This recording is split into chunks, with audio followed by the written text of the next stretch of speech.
Hi, I'm Rob, and in this Gems of War video, I'm going to take a look at this Soulforge and tell you what I think is good and bad in there. I'm going to show you a world event team, which is really cool, to blast through that as quickly as possible, and an Underspire team as well. But first up, let's take a look at this weekly event trip, the Dark Djinn Bottle.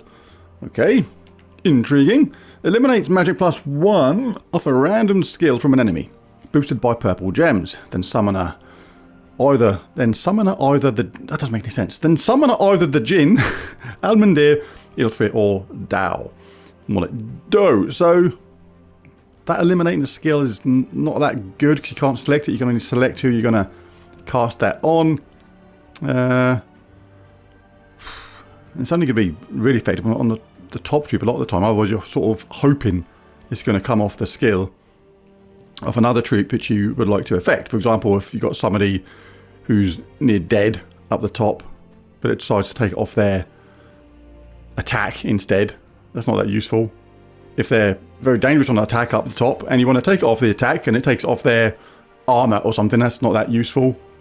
Or it takes off their magic and it's not a weapon or troop that actually is relying on magic for its spell or cast, then yeah, so a little bit, a bit rubbish. The actual spell and the summon, you only get 1 out of 4 different ones as well. So again, pretty poor overall. So yeah, just 4 out of 10 for that bottle thing. Not very good. Anyway, my girlfriend dressed up as a policewoman and told me I was under arrest on suspicion of being good in bed. After 2 minutes, all charges were dropped due to a lack of evidence. Oh well. Never mind. Well, anyway, upgrade that thing to Mythic just for the sake of it, because you're probably never going to use it, but hey, get it to Mythic level anyway if you can spare the glory. But let's jump into the Forge of the Soul and see what's going on. Start with the weapons first, as ever. I'm not going to go over all the ones that are here all the time. They're in my Soulforge extra video. There's a link to that in the description below. And first up we have Golden Sun. Eliminate all armor from an enemy. Gain magic +1 gold, boosted by armor eliminated. So good for gaining gold, good for eliminating armor, but doesn't do any damage after that. Can't say I've really ever used it. There's other weapons, other troops really good at getting gold as well. So yeah. Sip of my tea. More collectible than anything, that one. Maybe a good team for it somewhere based on that gold gaining ability, but hey, not that fantastic to me. Orpheus's Verse. Deal magic-based damage to an enemy boosted by human allies, then create a mix of 6 blue and yellow gems for each human ally. So you need a whole team of human allies to make that work. At least a couple of them using blue and yellow as well. Otherwise you're going to make all that mana for nothing. But it can work pretty well if you fulfill those requirements. Pendant of the Empire. This is kind of the anti-Leonis Empire weapon in a way. Remove all blue gems, that's the colour they typically like the most. Then deal magic-based damage to an enemy boosted by gems removed. If the battle is from Leonis Empire, if the battle is in Leonis Empire, deal double damage. So it can be right in the situation, but I don't know many people that end up using these weapons. They're more bought or purchased or made or crafted or whatever, because they're cheap and they give you another weapon. And basically getting extra weapons fully powered up is good for your game because it allows you to move that kingdom on at some point in the requirements. Alright, so Christ Hook. Deal magic-based damage to an enemy boosted by Leonis Empire allies, then create a mix of 6 yellow and brown gems for each Leonis Empire allies. Very similar to that other weapon. This one you need Leonis Empire allies, and I have a couple of them using yellow or brown, or both, because otherwise you create the mana for nothing. Fleur de Lion. Deal magic-based heavy splash damage, looks like magic +3. Damage to an enemy. If the enemy is stunned, explode 4 gems. Probably work really well in Elementalist class. Because it's a hammer, uses brown, you can get rock solid. Every time you collect brown, every time you get that a 4 match in Elementalist, means you're going to get the stun. Not bad, not bad, not amazing though. Wonder of Stars, say it every time. If you've not got it already, just craft it. And if you've got the resources today, just craft it if you haven't done so already. Best weapon in the game, amazing mana generator. Can backfire sometimes, but do it in the right way, use it in the right way.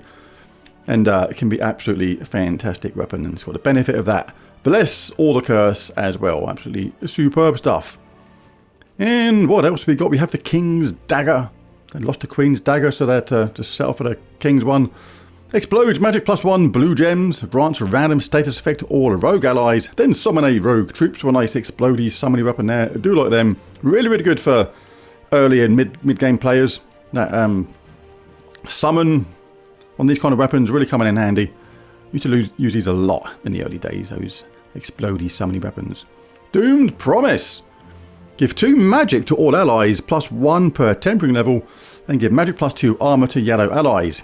If the enemy has a doom, gain 10 attack. Not really bothered about that last part of the spell. But in an all yellow team, they can be actually pretty good, especially if their spell is all magic based. Give me a nice boost.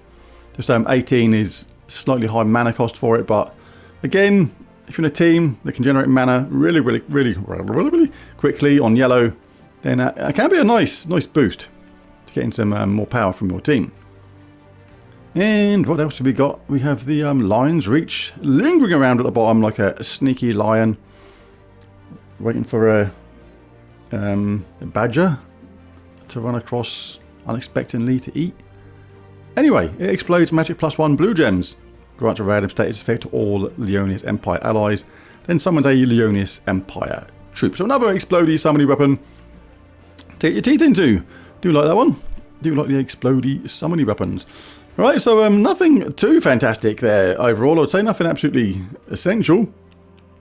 Apart from the Wonder Stars, of course, which is amazing. But yeah, a mixed bag there. So troops, as ever, always go through these summoning stones ones. Just check if there's any goblins in there. Pick them up. See if there's any empowered troops, the ones that start with full mana. Anybody that you're basically missing who's half decent, roll the dice on these things and you may pick up a couple of troops you're missing, which is a good way of getting some missing troops, especially if you're a newer player. Anyway, with that, let's start at the bottom and work our way up. Let's take a look at the Mythics. Dragon Lord Luther is here all the time. Stellarix as well. Lunarelion is the first new dragon here. This is the one that's on rotation. This is the Cosmic Dragon. So if this is the only one you need, you've already crafted the Gem Dragons on your path to making or crafting Stellarix, and this is the only Cosmic Dragon you're left to get. It's definitely worth, I think, spending the extra Dragonite to ensure you get it, because when it's the last one you need, the odds are stacked against you, like 5 to 1, that you're going to get another duplicate. So for me, it's extra Dragonite well spent. But you may get lucky and just do it normally and still get it, but you might not. You spend your Dragonite and you take your choice. I know I'd rather do though. I do like things I like certainty in things, and I'd rather spend the 2,000 for the certainty of getting it. But that's just me. Anyway, who is the first Mythic here today? Is Mother of Darkness. Does 50 true damage. No, it doesn't. It does magic based, like magic +4 or something. True damage to an enemy, any enemy below them. Boosted by purple gems. If an enemy dies, create 12 purple gems. Otherwise, summon 2 Sisters of Shadows. The spell is a bit weird. I'll come to why in just a second. But the traits, summon a dark storm when an enemy dies. That's okay, but generates just more purple. Stealthy, cannot be targeted by spells, which is handy. And Blood Mark, inflict bleed to all enemies when matching 4 or more gems. So yeah, nothing special about the traits, but the spell is a bit weird as well, because she uses blue, red and brown. But she does that damage, and you've got to sort of do it on the enemy above if you can, or you can basically you do damage to an enemy and the enemy below. So basically you got to look at who you can target in for that. If you cast her on the very last troop at the bottom, you're going to miss out on extra damage. But if an enemy dies, create 12 purple gems. She doesn't use purple, so the idea with this is you're supposed to have another troop in your team which does use purple, otherwise you're making that purple for nothing. And you only create those gems if an enemy dies. Otherwise, summon 2 Sisters of Shadows. But Mother of Darkness does true damage. Sister of Shadows do normal damage. So that part just doesn't work with her at all. It's like really weird troop in a way. She's not that great to me. Unlike the Grey King, who is absolutely awesome. Absolutely fantastic. Destroy gems. All gems of a chosen colour with full effect. So you get that mana back again. So if he's first in line for blue, purple or brown, he can self-charge and get loads of mana back and get ready to do it again. Absolutely fantastic. But all enemies of that colour take magic-based true damage and a mana drained, silenced, and frozen. So frozen, can't get an extra turn, have all their mana taken away, and the silenced, they can't collect mana or cast a spell. It's absolutely amazing. When you get a restriction, like for example in PvP, yeah, everybody's restricted to brown, you can use this guy knowing that you can just cast it on brown every single time, and every single troop will be affected by that unless they're immune in some way. Really, really good. Do like the Great King, is absolutely awesome still. Champion of Anu. Yeah. Silence, stun, and drain all mana from an enemy, and deal magic-based damage to them and all enemies below them. So you must cast it on the top troop to get the most effect out of the damage side of things. But yeah, nothing special about the Champion of Anu. Reduce damage from skulls by 60% is okay though, and all blue allies gain 1 to all stats at the start of each turn. Can be good in a very long game, but hey. Oh, goodness. Gargantor. Absolute jank. Looks like he's been messy with his cereal and he can't even eat properly. And added insult to injuries, this spell is just not very good. One of the worst mythics. Deal magic-based damage to an enemy, boosted by all allies and enemies killed. Yes, that really is it. And the boost ratio is only times 15. So if you'd killed 2 enemies, or you killed 1 enemy, and one of your lot has died as well, you're still only going to get a boost of 30. So you're still only going to do 89 damage to an enemy. It's absolute rubbish. And the only way to get it more powerful is to get hit. Gain 8 attack and magic when I take damage. I mean, it's... yeah. Ugh. Terrible, terrible. Terrible mythic. Anyway, let's take a look at the legendaries while we're here quickly. Going to go over these quite snappily. Don't usually say to craft legendaries. Only craft the legendaries if there's somebody absolutely essential like a Tesla or a Yao Guai, something like that. But because these are going to pop up in chests a lot easier than mythics, so save your diamonds for mythics basically. Alright, deal magic-based true scatter damage to all enemies, boosted by blue gems. If an enemy dies, freeze all enemies. So basic damage, scatter damage, but it does gain 8 magic on blue gem matches, which is really, really cool. And gains a bonus blue mana from blue gem matches as well. So in a heavy blue team, which matches a lot of blue and gets a blue storm going and things like that, you can actually scale that power up really, really quickly. Very handy indeed. Sylvanas Mora. A lot of legendaries in the game end up being cast aside once certain other troops come along, but Sylvanas Mora is still one of the really, really useful ones in the game, if only for that entangle the first enemy on 4 or 5 gem matches. Really good against skull based teams. All you got to do is get a 4 match somewhere, and if they're not immune to entangle, you're going to be safe from skulls. And it's a really good defense against skull based teams. And the spell's handy as well. Explode a column and deal magic +3 damage to all enemies. So really good damage, mana gen, and that really nice safety net of that dragon vines against skull based teams. King Selenus. All wildfolk allies start with 50% mana, really useful in wildfolk teams, and does splash damage to an enemy boosted by wildfolk allies, and steal 1 magic from all enemies affected by my spell, then burn them all. Yeah, take that, you mouldy lot. And last not least we have Djinn. Convert purple to red, brown to skulls, and bless 2 random allies. Can work really well, you just have to look for those conversions. And summon the light storm at the start of battle, which helps it get charged up, even though it doesn't actually help the spell, because it doesn't actually use yellow as part of them, or want yellow as part of them, so it can hinder that somewhat. But it is at the start of battle, so as soon as it gets another storm of any type in the game, it will be overridden and stopped. And give all allies 1 magic on 4 or 5 matches is not too bad either. But yeah, Djinn. But who is my mythic of the week? Well, it's absolutely not going to be a Gargantor or Champion of Anu, and Mother of Darkness isn't that great either, so it's quite easily going to be the Grey King by some considerable distance, the best mythic here today. Destroy all gems of a chosen colour as if they were matched as well, so if it was blue, purple or brown, you can start charging them up, getting ready to do it again. On those PvP games where you're restricted to all blue, purple or brown troops, then you know that the enemy is going to be on them colours, and you can just pick him, knowing that every single time you cast a spell on that colour, you're going to get that mana drain, silence, frozen, and true damage as well. He's absolutely amazing. Just if you've got the resources, craft the Grey King. He's one of the best ones in the game. Right, now on to the World Event Team and the scoring. There are 6 battles you can encounter during this event: Servant of the Tao, Ifrit, Almandir, Obregonia, Geron and Tao. The battles are chosen randomly, but they all have an equal chance of appearing on the map.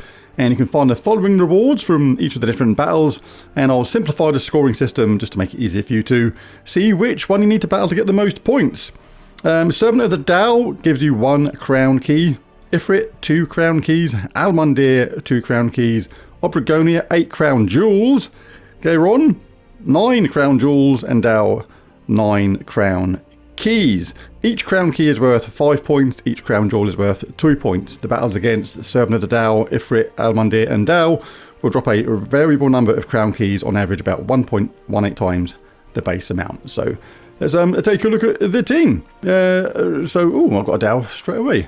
Really important on this event is to make sure that you grab your rewards from your guild absolutely straight away, because you're going to pick up medals as you do that, and badges, which you can actually upgrade.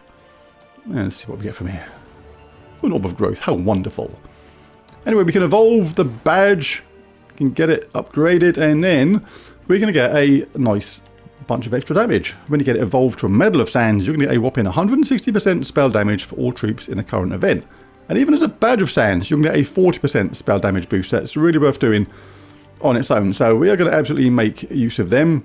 No 50% mana start on a couple of our troops in this team, so we're going to make use of the Medal of Anu, because the boost we get from the medal or the badge and the way the team works is we can have enough power, so we don't really need the Nishas anyway. You're much better off swapping them for that medal. Where is it? There it is. And the great thing about these is they stack. So if you get 2 of them, you can actually get a obscene amount of damage, like 320% spell damage, which is nuts. And we're going to just take it to the extreme and take it even further than that as well with this team, to make it a heck of a lot of fun and just obliterate even the most difficult battles on this. Before we get going, you just go to the shop, buy whichever tiers you require. I'm not trying to make you dizzy on purpose. Tier 1, Tier 2, really important. Get them. Get a Potion of Enchantment, really useful. Enchant all allies at the start of battle of this event only, as well as some other bits and bobs. Tier 2, really handy as well for these events. Exploding 4 gems at the start gives you a nice mana start. And then buy whichever ones you require to help out your guild. Yeah, I've bought all 6 because... Well, 7. No, 6. Yes, 6. You get that bonus thing at the beginning where you get the Orb of Chaos at the same time, which is cool. But yes, if you're looking to jump into a new guild, then North Star, the guild I'm in, we do have an extra couple of spaces right now, which is really cool. Let's take a look. The requirements, very low, 500,000 gold, 1,000 seals, 400 trophies. That is it. If you're interested in playing on PlayStation, want to be in a guild that gets literally everything done. We close all rewards on every single event, every single time, without fail. And we're climbing up the ranks all the time. This guild's under 2 years old, and we're in the top 50 now, which is nuts. A lot of these teams, these guilds have been around since the game, began practically, and we're in the top 50 already. That's mad. But anyway, message Red Hot Rockstar on PSN if you play on PlayStation and are interested in joining a thoroughly awesome guild. But back to the event and the team. Let's go to Tao. Right, so I'm going to go for Emperor Corvash, Lion's Reach, another Corvash, and the Emperor. Really useful, the Emperor, for a newer player to the game. To the game, rather. Oh, excuse my cough. Good Tarot is just awesome on its own. Grant a random status effect to a random ally when an ally casts a spell. But this spell is actually rather useful. It's not as good as the Empress, but it's still pretty good. Gives magic-based amount to all skills on the first ally. So everything, your attack, armor, magic, life, all increased. There was a 7% chance of an extra turn for each blue gem on the board. But basically, this is going to keep our Emperor Corvash alive because it's going to give him extra armor and life. It's going to increase his magic, increasing the power of the spell. And yeah, really, really cool. So I'm not sure we'll need it at my level, but extra magic is extra magic. And we do benefit from that passive effect, really. Grant a random status effect to all random allies when an ally casts a spell, which is really cool. So we can use this as a mana generator. Explode magic +1 blue gems. Grant a random status effect to all Leonis Empire allies, then summon a Leonis Empire troop. So the cool thing about this weapon is, and if you're a newer player and you explode a really low number of gems, you can actually pop that to the top. So the Emperor effect actually goes on the weapon, so you explode more gems, but I don't need to do that, so I can pop it down to the second place. But Corvash, really good. True damage to the first two enemies, stun them and drain their mana, as well as stun a random enemy on 4 or 5 gem matches, and gain 3 to all skills if in first position, which that one is. And this is just a second backup one to finish people off. And the Emperor only uses 6 mana, remember, and with the Potion of Enchantment at the beginning, and we're going to be in Construct class, so we get 50% start on that. We're going to be ready to cast that in 2 rounds. It's just, yeah, awesome. Really, really cool. So the banner for this, I'm actually going to go for a... what's that there for? Oh, that is right. Yeah, bear banner. +2 brown, +1 red, -1 purple. You may wonder why +1 red, because we got more brown and more blue. But basically, if you get 1 match of red and it's a mana surge, you'll be 1 short of casting the weapon. You want to cast the weapon as early as possible to get the team going. Therefore, the extra +1 from the banner is actually really important to ensure casting the weapon as quickly as possible. You will find the same banner in the Hellgate banner, I think it is. Where is it?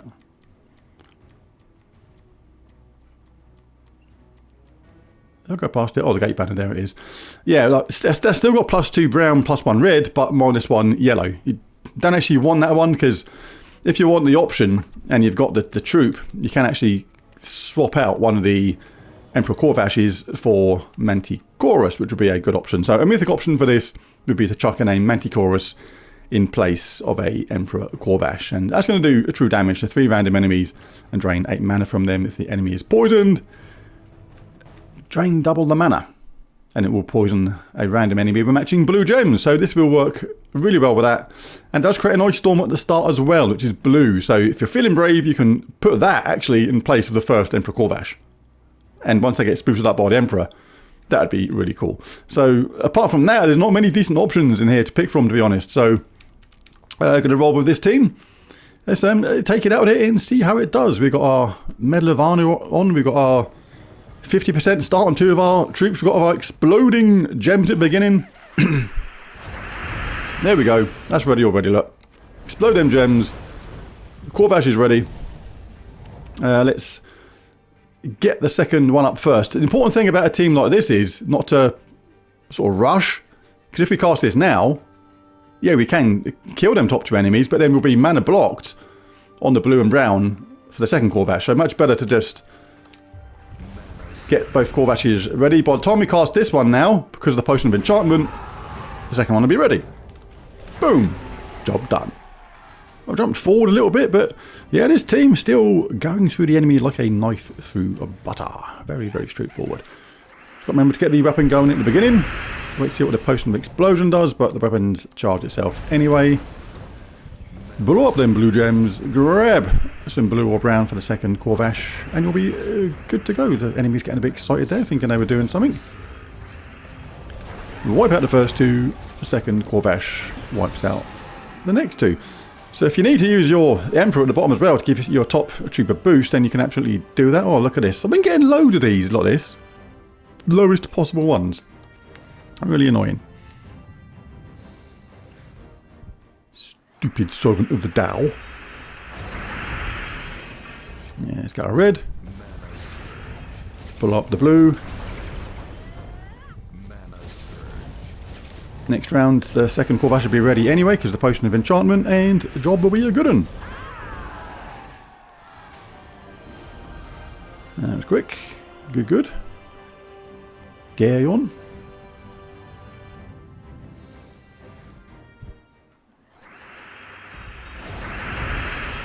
Oh, that wasn't too bad. What should we get? Bit blue. Show patience at the beginning. Make sure you get your blue you can, if you can, at your for your Corvash. And cast them back to back. It's very straightforward. Really handy passive effect as well from the Emperor at the bottom. That good status effect when we cast a spell. Look at that. Absolutely ready straight away. Fantastic. So yeah, I probably don't need to show this team any more than that. Even if that happens, it doesn't matter because Corvash is still ready. So what? What was that? Your moment of glory? Well, your moment of glory stinks. Anyway, let's just do one more. And we'll call the video a day.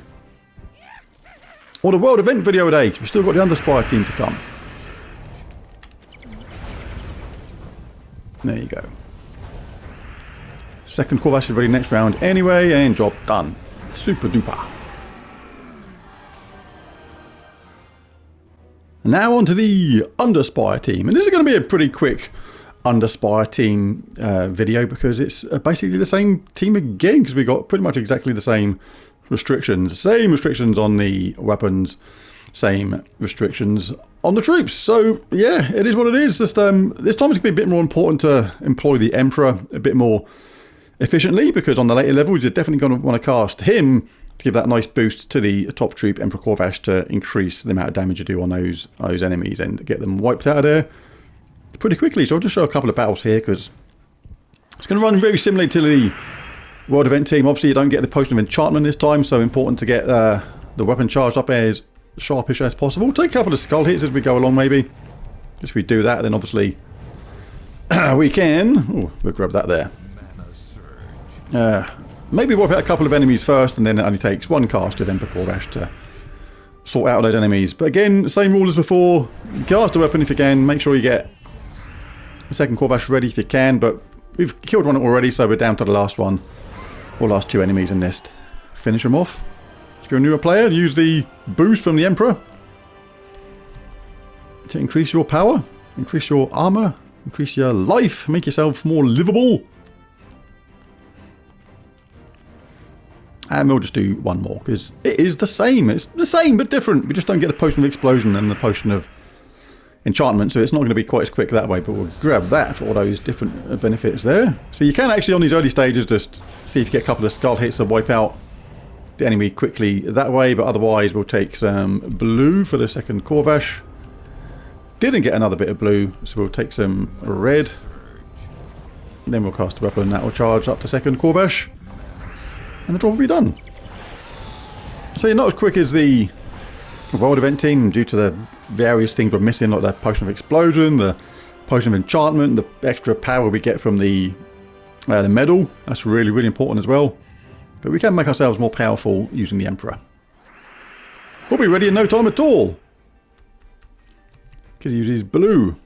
If you want him powered up quicker, obviously you can actually move him one step up. If you like. But it is what it is. Not the best bunch of troops available from Leonis Empire. And that's a rubbish load of colours for me there, isn't it? What's it playing at?